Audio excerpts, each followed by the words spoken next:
லேலுயா. ஒரு வசனத்தை ஒன்று வாசிப்போம். தலைப்பு என்னன்னு நினச்சேன்னா, பெரிதான இவைகளே காண்பீர்கள். தலைப்பு அதுதான், பெரிதானவைகளே காண்பீர்கள். வசனத்தை வாசிப்போம். யோவான் முதலாம் அதிகாரம் 50ஆம் வசனம். யோவான் முதலாம் அதிகாரம் 50ஆம் வசனம்.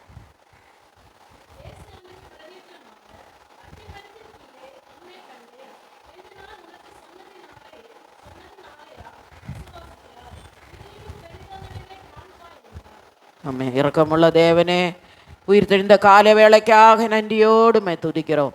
இந்த வாரத்தில் ஜனங்களுக்கு தேவையான மன்னாவே நீ தந்திருக்கிறீர் ஆண்டவரே. இதோட ஜனங்களுக்கு ஆறுதலும் சமாதானத்தையும் கொடுத்து சந்தோஷத்தோடு தேவ சமூகத்தை விட்டு போக உதவி செய்யும். இந்த வாரத்தில் இருக்கிற எல்லா நாட்களிலும் கத்தோட கரம் பிள்ளைகளோடு கூட இருந்து நீ நடத்தும்படியாக வேண்டிக்கொண்டோ. ஆசீர்வதியும் இயேசுவின் நாமத்தில் பிதாவே, ஆமேன். பெரிதானவைகளே காண்பீர்கள். தலைப்பு முதலாவது, பெரிதானவே காண்பாய். யோவான் முதலாம் அதிகாரம் 50ஆம் வசனம். இயேசு அவனுக்கு பிரதியுத்தரமாக, அத்திமரத்தின் கீழே உன்னை கண்டேன் என்று நான் உனக்கு சொன்னதினாலே விசுவாசிக்கிறாய், இதிலும் பெரிதானவைகளே காண்பாய். இயேசு கூட யார் இருந்தாங்க? நத்தானுவேலு கூட இருந்தாங்களா இயேசுவோடு.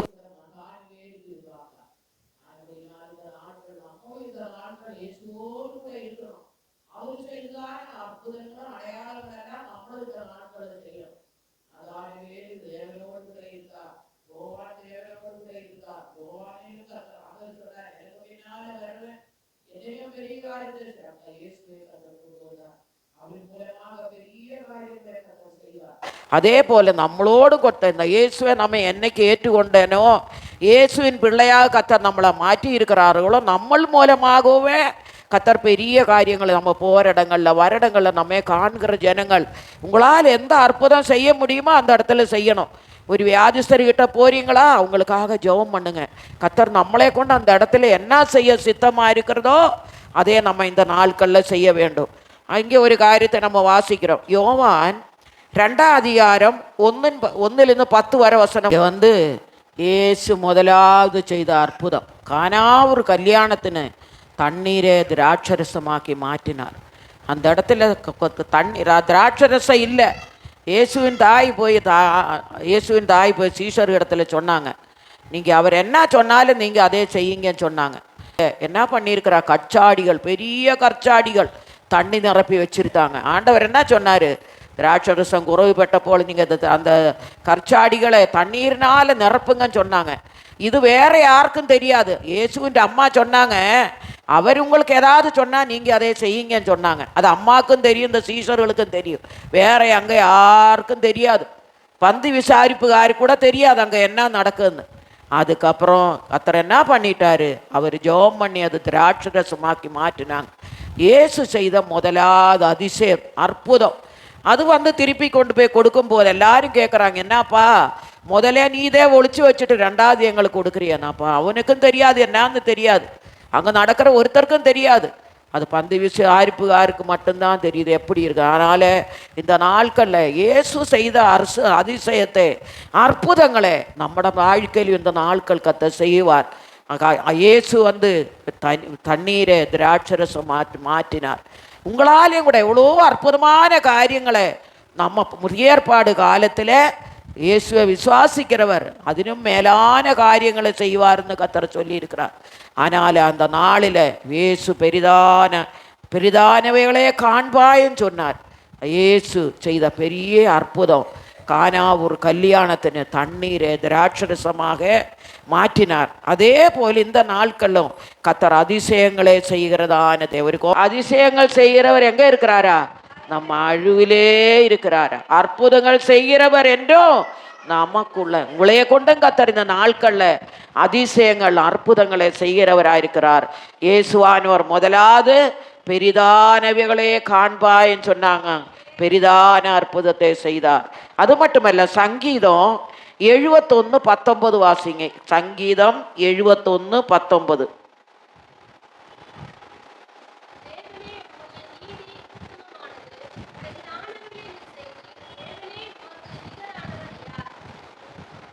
தேவனே தேவனே உம்முடைய நீதி உன்னதமானது, பெரிதான இவைகளை நீர் செய்தீர்.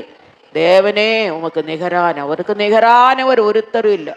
நம்ம பக்கத்துல கூட போய் நிற்கும். இயேசு இவ்வளோ பெரிய தேவன், ஒரு பெரிதானவளை செய்கிற தேவன். அவர் செய்ததனே காலம் ஆண்டவர் சொன்னார், நீ விசுவாசித்தால் என்னிலும் மேலானவர்களை நீ செய்வான்னு சொன்ன. நீ செய்யுங்க நாட்கள்ல கத்தர் அதுக்கு தான் நம்மளை வைத்திருக்கிறார். அவர் செஞ்சதுல மேலான காரியங்களை இந்த நாட்கள்ல விசுவாசிகளை கொண்டு, ஊழிய காரியங்களை கொண்டு கத்தர் செய்கிறவராயிருக்கிறார். கத்தர் முதலாவது பெரியானவைகளே காண்பாய்ன்னு சொன்னாங்க. ரெண்டாவது மகிமையே காண்பாய். வசனத்தை வாசிப்போம். யோவான் 11:40. யோவான் 11:40.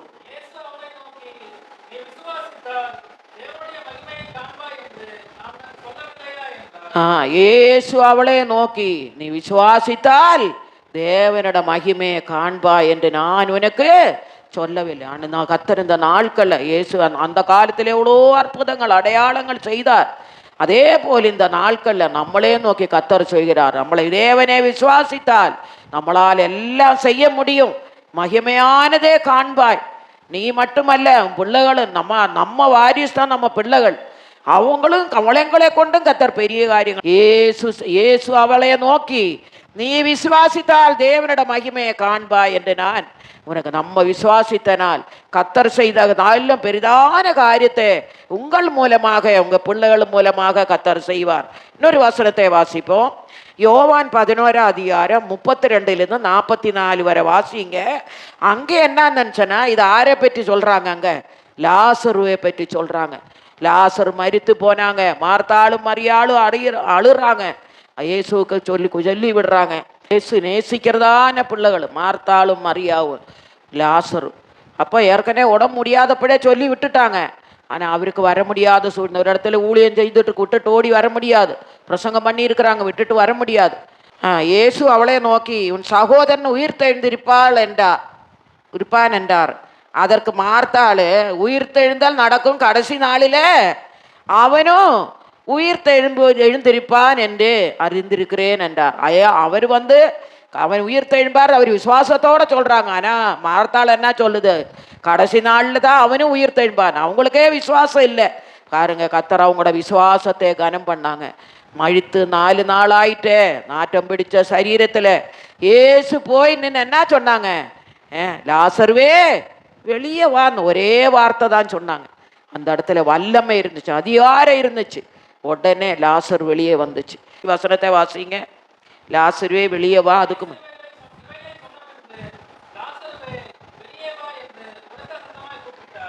உடனே என்ன பண்ணுச்சு? உரத்த சத்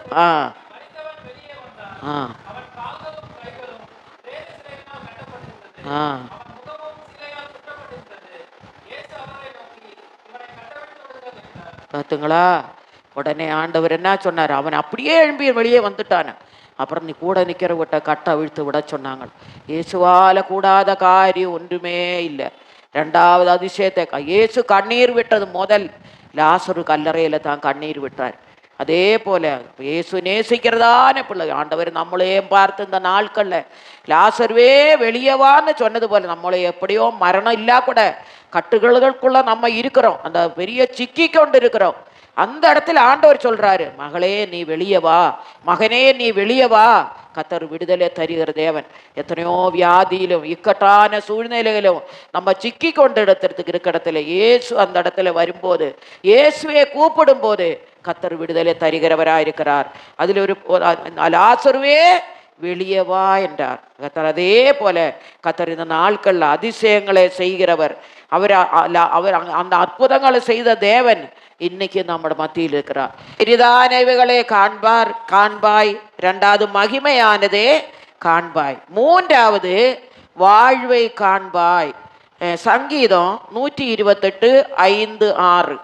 சங்கீதம் 128:5-6.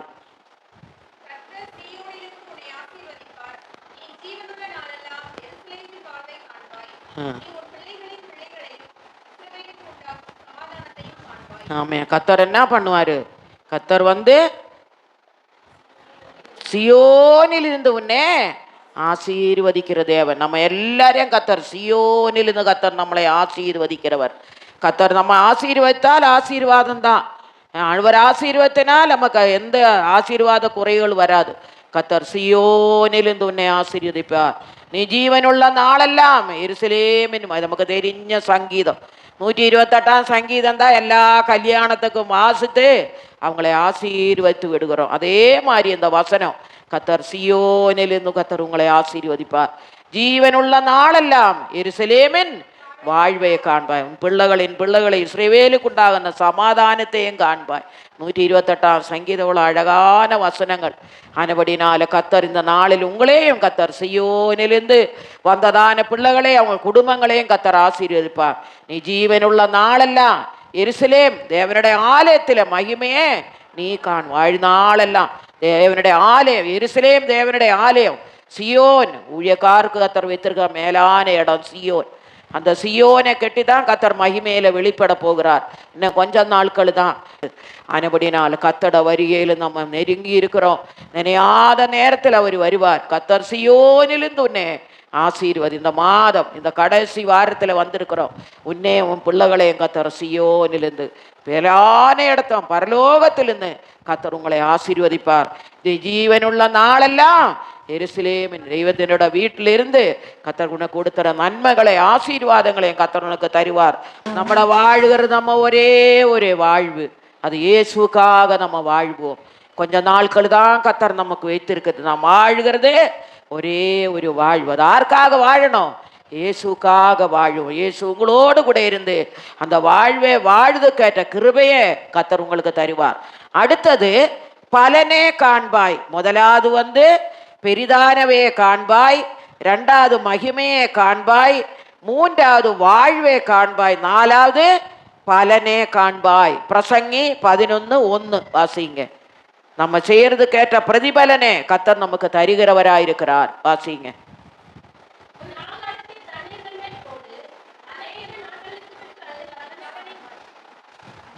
ஆகாரத்தை எங்க போடணும்? தண்ணீர் மேல போடு. அநேக நாட்களுக்கு பின் 17 நீ ஒரு ஆத்மா கிட்ட சத்தியத்தை சொல்லு. உன்னால முடிஞ்ச அளவுக்கு அந்த சத்தியத்தை சொல்லு. அநேக நாட்களுக்கு நான் அதுதான் விசுவாசித்து இருக்கிறேன். ஆனா ஆண்டவர் சொன்னார், என்னாரு? ஆகாரத்தை தண்ணீர்கள் மேல போடு, அநேக நாட்களுக்கு பின் பலனே. கண்டிப்பா நான் பார்க்காவிட்டா கூட இனி அடுத்த வர்ற ஊழியக்காரங்கள் பார்ப்பாங்க. நான் கண்டிப்பா ஊழியம் செய்த ஒருபோது அவரு மறக்கிற தேவன் அல்ல. அந்த எந்தெந்த இடத்துல போய் நீங்க ஊழியம் செய்தீங்களோ ஆத்துமாக்களை கொள்ளை பொருளாய் தருகிற தேவனப்பா. நம்ம செய்த ஊழியங்கள் கேட்ட பலனை அறுவடைய நம்ம அறுக்க போகிறோம். கொஞ்ச நாளுக்குள்ளே கத்தர் இதெல்லாம் அற்புதங்களை செய்ய போகிறார். இன்னொரு வசனத்தை வாசிப்போம். 91ஆம் சங்கீதம் 8ஆம் வசனம். 91:8.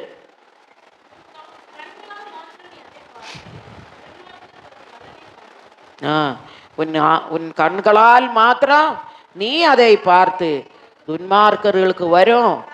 கண்களால் நம்ம எல்லாம் பார்க்க போறோம். என்ன நடக்க போன்னு பார்க்க போறோம். ஆனபடினால துன்மார்க்கரையும் கத்தர் மாற்றுகிற தேவன். அவனையும் கத்தர் ரட்சித்து கொண்டு வந்து இந்த மேலான இடத்துல கத்தர் கொண்டு வர போகிறார்.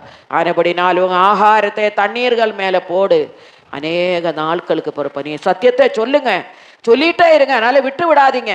எவ்வளோ பேர் செய்யத்தான் செய்யறாங்க, ஆனாலும் அவங்களுக்கு ஒரு வேலை வரல. அவரோட வேலை வரும்போது தானாவே கத்தர் கொண்டு வருவார். ஆனால் மார்க்கல்ல சோர்ந்து போக வேண்டாம். நம்ம ஆண்டவருக்காக எழுந்து பிரகாசிப்போம். தேவனை பற்றி அதிகமாக சொல்லுவோம். கூட இருக்கிறவங்களுக்கு, அக்கம் பக்கம் இருக்கிறவங்களுக்கு, வேலை செய்கிற இடத்துல பஸ் ஸ்டாண்டில் போய் நின்றுட்டு இருக்கிறீங்களா, ஏசு நல்லவரன்னு சொல்லுங்க. பைபிள் கிளாஸ் படித்தா தான் சத்தியம் சொல்ல முடியுமா? நமக்கு தேவன் நம்மளை ரட்சித்தார், இந்த மேலான சத்தியத்தை தந்தார், இந்த சந்தோஷத்தை தந்தார், இந்த சமாதானத்தை தந்தார். உலகத்தில் எத்தனையோ பேருக்கு நிம்மதி இல்லை, சமாதானம் இல்லை. அவங்க ஏதாவது நிம்மதி இல்லாட்டா போய் உடனே அவங்க மாய்த்துடுறாங்க. ஆனால் அவங்களுக்கு தேவன் இந்த நாட்களில் சந்திக்கணும். நம்மளே ரட்சித்த தேவன் அவங்களே ரட்சிக்கணும். ஆகாரத்தை தண்ணீர்கள் மேலே போடு, அநேக நாட்களுக்கு பலனே நம்ம காண்கள் போகிறார். ஆனபடினால் இந்த நாட்களில் அநேக ஆத்துமாக்களுக்கு நம்ம சத்தியத்தை சொல்லி நம்மளே ரட்சித்த தேவன் அவங்களே ரட்சிக்க வேண்டும். ஆகாரத்தை தண்ணீர்கள் மேலே போடுங்க, சத்தியத்தை சொல்லுங்க, வேலை செய்கிற இடத்துல சொல்லுங்க, அக்கம் பக்கம் நிற்கிற இடத்துல சொல்லுங்க. நம்மளுக்கிட்ட தேடி நம்மளுக்கிட்ட வரவங்கக்கிட்ட சத்தியத்தை சொல்லுங்க. கர்த்தர் அவங்க ரட்சிப்புக்குள்ள வழி நடத்துவார். கடைசியா பணத்தை காண்பாய் ஒரு வசனத்தை வாசிப்போம். இதுல 5 காரியங்கள் தான் இருக்குது. பணத்தை காண்பாய். மத்தேயு 17:27 வசனம். மத்தேயு 17:27.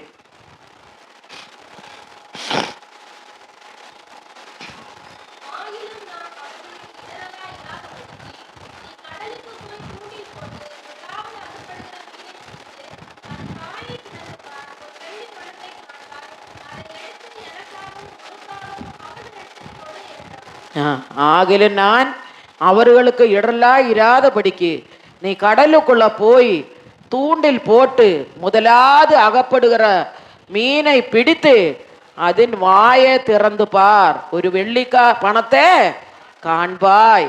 அதே எனக்கும் எடுத்து எனக்காகவும் உனக்காகவும் அவர்களிடத்தில் கொடு. ஏன்னா வட்டி என்ற இது வசூலிக்கிறவங்க வராங்க, அவங்களுக்கு கொடுக்கறதுக்காக. பாரு, அந்த ஆண்டவர் சொன்ன போல அந்த போய் மீனை போட்டு எடுக்கும் போது அது வாயில் என்ன இருந்துச்சு? பணம் இருந்துச்சு. நமக்கு என்ன தெரியுது அங்கே மீன் வாய்க்குள்ள? இப்போ எல்லாம் அன்னைக்கு கூட நான் யூடியூப்ல பார்த்தேன், யாரோ மீன் பிடித்து வெளியில கொண்டு வந்து பார்த்து அறக்கும் போது அதுல தங்கங்கள் இருந்துச்சா, கடலுக்குள்ள இருந்து. இந்த நாட்கள்ல எத்தனையோ புயல் வந்து போகுதில்லை, அது மீன் விழுங்குது, மீன் வயிற்றுக்குள்ள இருக்குது. அதே போல அந்த மீன் வயிற்றுல பணம் இருந்துச்சா. இன்னொரு வசனத்தை வாசிங்க. லூக்கா 20:24-25.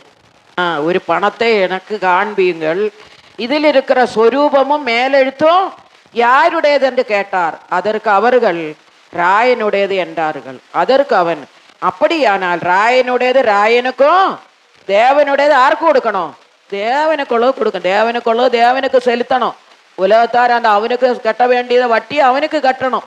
தெய்வத்துக்குள்ள தெய்வத்துக்கு கொடுக்கணும். அப்பதான் நமக்கு ஆசீர்வாதம். அதனால கர்த்தர் சொல்றாரு, கர்த்தருக்குள்ள கொடுக்கும் போது கர்த்தர் உங்களுக்கு என்ன பண்ணாரு? அதே வர்த்திக்க பண்ணுகிற தேவனா இருக்கிறதா. ராயனுக்குள்ளது ராயனுக்கும் தேவனுக்குள்ளது தேவனுக்கும் செலுத்துங்க.